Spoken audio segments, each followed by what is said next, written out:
Alguma vez, você, como testemunho de Jeová, ao pregar de que porta em porta, se deparou com um morador que não quis ouvir, pois os líderes deles falavam que nós éramos o anticristo?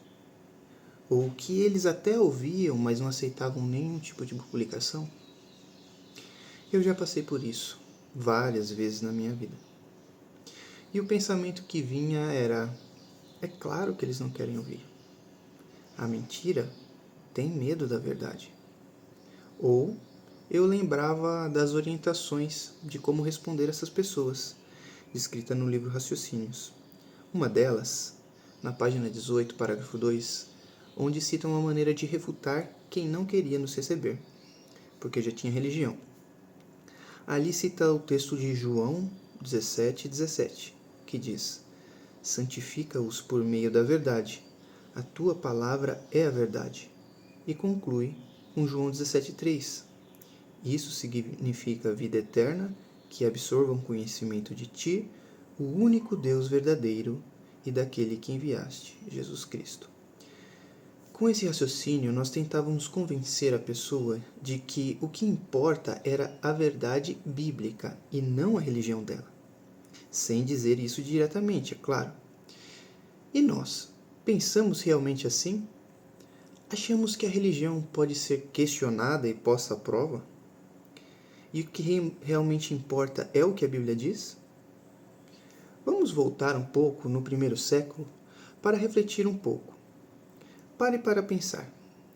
Naquela época, os apóstolos tinham a ajuda do Espírito Santo, não é mesmo?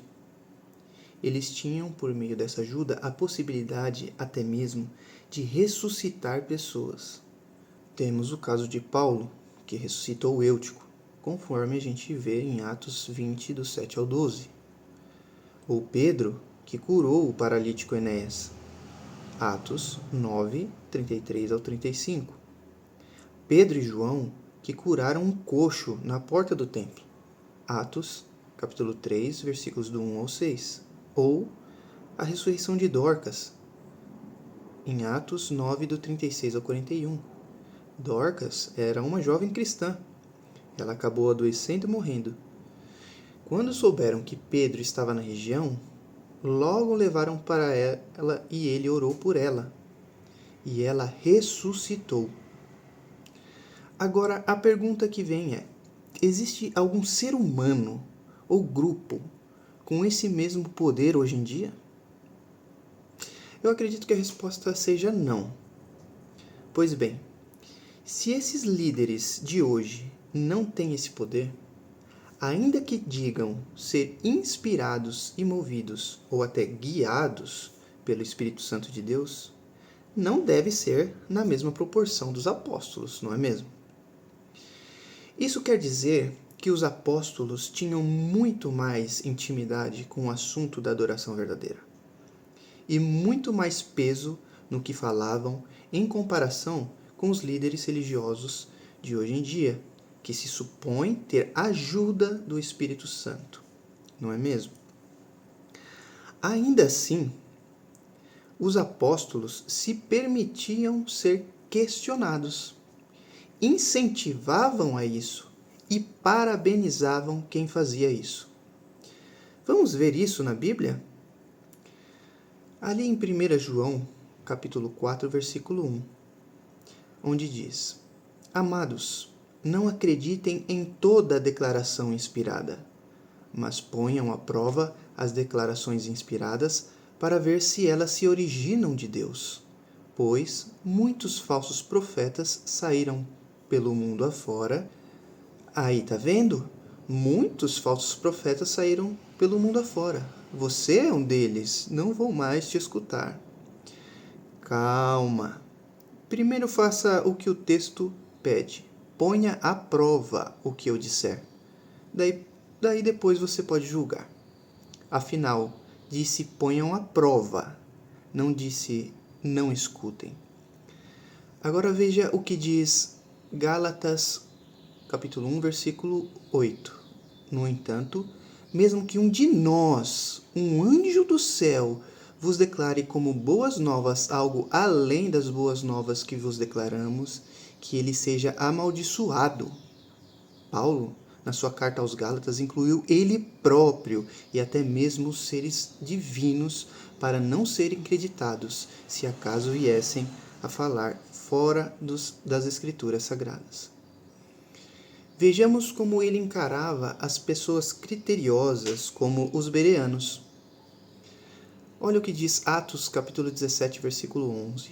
Estes, os bereanos, tinham uma mentalidade mais nobre do que os de Tessalônica, pois aceitavam a palavra com vivo interesse e examinavam cuidadosamente as Escrituras todos os dias para ver se tudo o que tinham ouvido era realmente assim.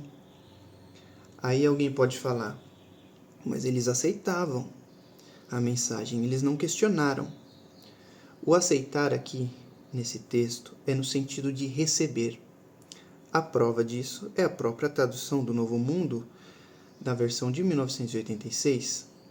Eles não aceitavam cegamente, senão mais bem, eles recebiam e questionavam para ver se era realmente daquele jeito. Olha a versão anterior, Atos 17:11. Ora, estes últimos eram de mentalidade mais nobre do que os de Tessalônicas, pois recebiam a palavra com o maior anelo mental, examinando cuidadosamente as Escrituras, cada dia, quanto a se essas coisas eram assim. Bom, vimos aqui na Bíblia que não era errado pôr à prova o que os apóstolos diziam. Nem o próprio Deus, Jeová, se nega a ser questionado. Em que patamar, então, estão aqueles que não permitem questionamentos e não permitem ser postos à prova? Devem se achar acima do próprio Deus ou dos apóstolos que tinham influência direta do Espírito Santo. No serviço de casa em casa, nos deparamos com muitos que temem questionar as suas próprias religiões por temer estar indo contra Deus, sem saberem que, na verdade, Deus permite e até incentiva a questionar, pôr à prova e pesquisar, usando a nossa faculdade de raciocínio, para tirarmos as nossas próprias conclusões. Você já parou para pensar que aquela pessoa, lá do lado de dentro da casa, acredita estar na verdade? E que para ela, duvidar da sua própria religião seria um pecado? Sabe por quê? Porque foi plantado na mente dela, por meio de associação cognitiva, que escutar alguém contrariar a sua religião era o mesmo que escutar a Satanás indo contra Deus. Alguns podem fazer um comparativo dizendo: Satanás se rebelou contra Deus. Você também se rebelaria contra a religião? Isso se chama associação cognitiva. Você sabe o que é associação cognitiva?